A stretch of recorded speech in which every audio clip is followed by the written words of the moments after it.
This is a video for assignment 3 for PIDP 3230.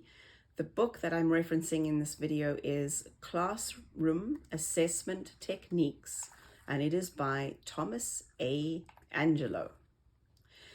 So the strategy that I'm using, the assessment technique that I'm choosing to use is called Muddiest point.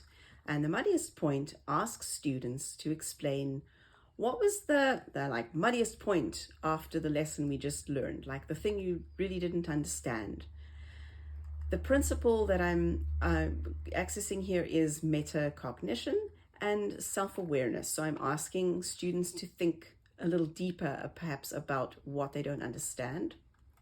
I chose this particular strategy because it's more informal. The student that I'm working with does better with very informal types of assessments.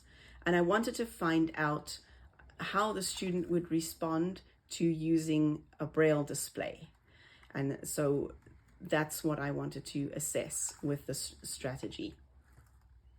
The advantages of the strategy are that it's easy to use, it's easy to administer, it's easy to kind of adapt, and it's very easy to implement and prepare for.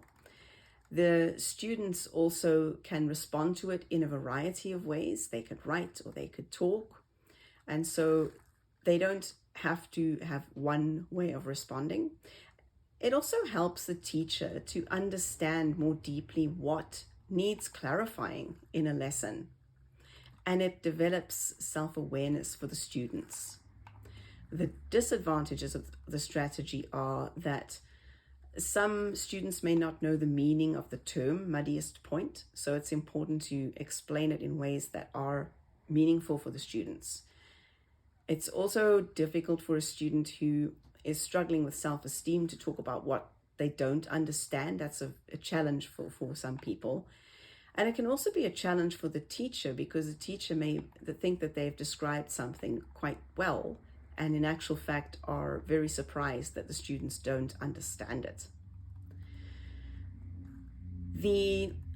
I was assessing whether the student would do well using a Braille display and whether this would be an appropriate tool for them. The student is blind and has some learning diversities as well, so I wanted to assess what tool would actually be appropriate. First, I did tell the student what was going to happen. I warned them that I'd be bringing the Braille display, and they were actually quite excited about it. I did some activities with